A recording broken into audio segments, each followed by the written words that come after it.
Good afternoon mga moto hooligans. So pipick upin na to ni Doc Benji. Yan, naka moto hooligans na jersey pa. Syempre siya lang yung pinakamaliit na size na nabenta ko. Ayan. Ayan, okay naman tol? Ayos. Ayan, so pick up na yan. Then batsi na siya.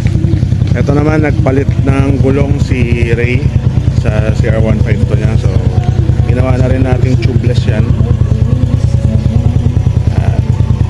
Tono na lang konti, then pipick upin na rin ngayon yan.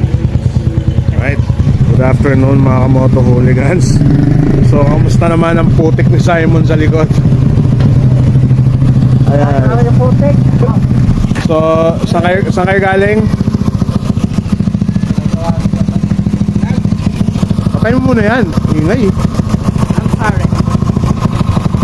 Hindi makalabas si Oti yung susi, dinala mo. O yan. Here's the key. Anong ginawa niya? Pagawa kami ng ram air para sa air filter. Ram air daw para sa air filter. So galing sila sa Pote. Umalis sila kanina mga alauna. So ngayon na sila nakabalik kasi ang pangit ng panahon, nag-uulan. So eto na yung bike ni Simon. So ipa-final pa natin yan. Hindi pa yan yung pinaka ano niyan. Pero kamustang biyahe? Wala naman naging problema. Putik lang. Putik lang. Ayan. So ngayon maulang hapon sa inyong lahat. Alright. You love it? Okay. Ayun, magano muna tayo dito. So ito yung pinagawa ng dalawa, kaya sila malis para masalpakan din itong mushroom filter. So ayan, para yan sa ano, carb ba? Yung carb yun eh. Throttle body. Yung sa'yo, sa carb, syempre. Ayan. Right. So ito yung nangyari. Ayan, nakita nyo naman, isinabak kagad nila sa ulanan yan. Ganda ng pipe.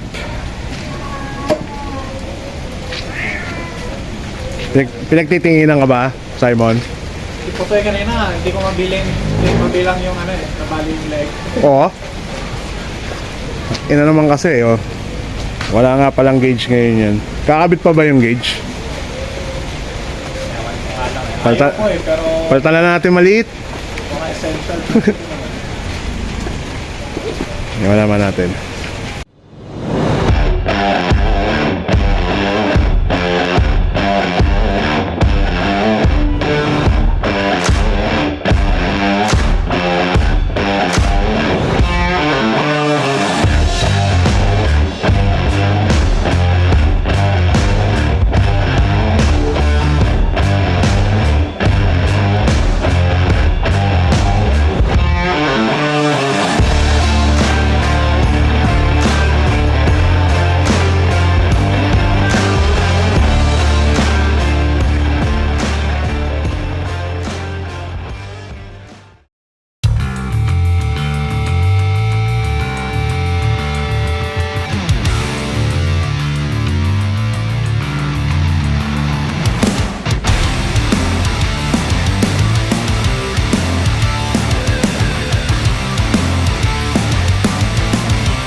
Good afternoon mga Kamoto Hooligans. Ito na yung bike ni Simon. So na-release na natin ngayong araw yan. Pero bago maiuwi ni Simon yan, pa-explain muna natin kay Master Potoy kung ano yung mga ginawa niya. So Master Potoy, paki-explain ang iyong obra. Yan. Ito mga dati pa to eh, yung bars, tank clip, mga nauna na yan. Yep.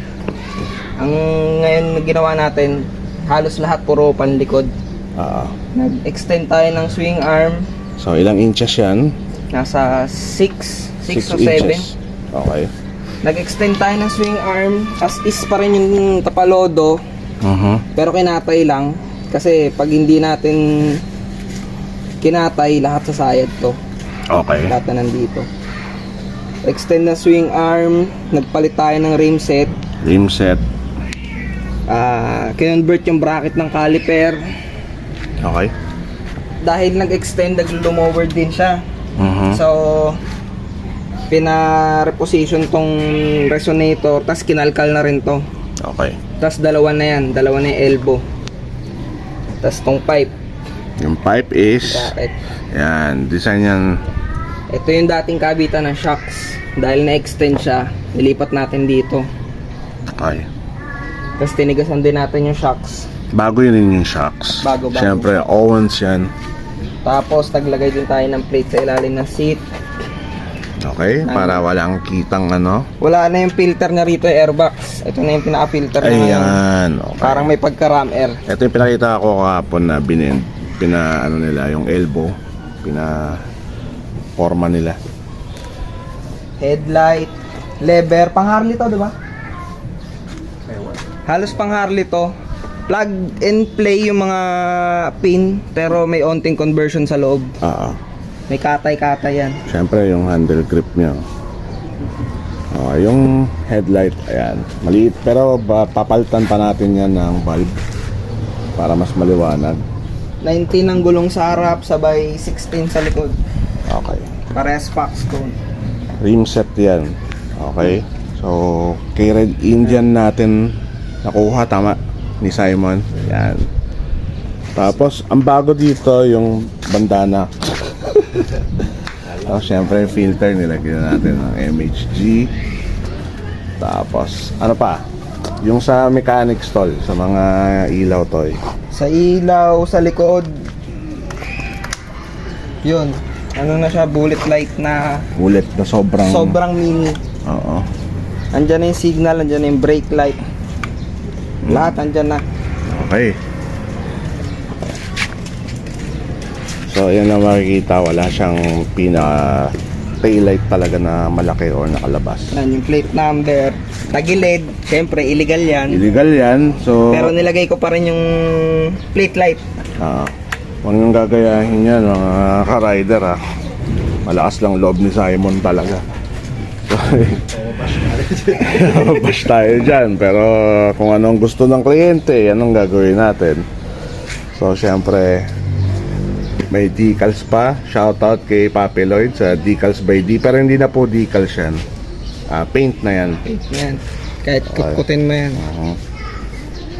So ayan, paliwanag na natin kung ano yung bike ni Simon. Sana nagustuhan nyo yung ginawa natin sa Pinelli Motobi Evo 200. Siyempre, isa na namang obra ni Master Toy Puts yan.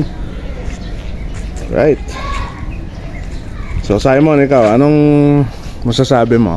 Masaya ka ba? Gaano katagal nating hinintay ito? Lampas ang buwan, no? Pas ng buwan. Halos dalawang Dahil consider na rin natin yung mga kasabay. Ayun pa, mayroon pa tayo sa loob. So hindi pa natatahimik yung ano.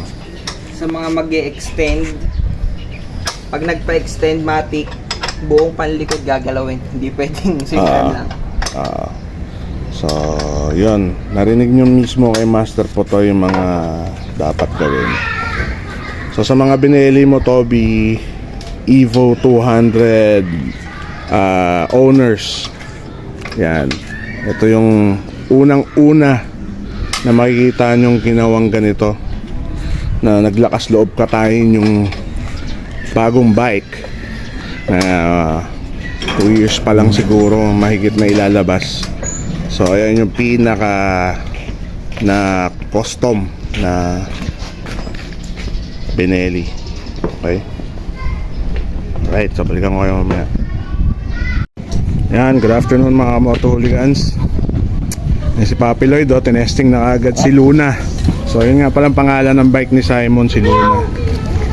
So eto, kinondisyon lang din ni OT si Steve dahil pauwi na si Utol. Siyempre nandito si Doc Benji, yan, si Simon, Toy Puts. So ano masasabi mo kay Master Putoy at sa bike mo, bro? Ay, maraming salamat. Yeah. Kiss. Kiss ka. Ayan. So ayan, so solid ang bike. Masaya si Simon. Dito ko na rin siguro tatapos itong vlog. Ang highlight ng vlog natin ngayon ay syempre si Luna. Alright. So yun lang mga kamoto hooligans, di na ako magpapakita. This is the goon behind the camera and I'm fucking out.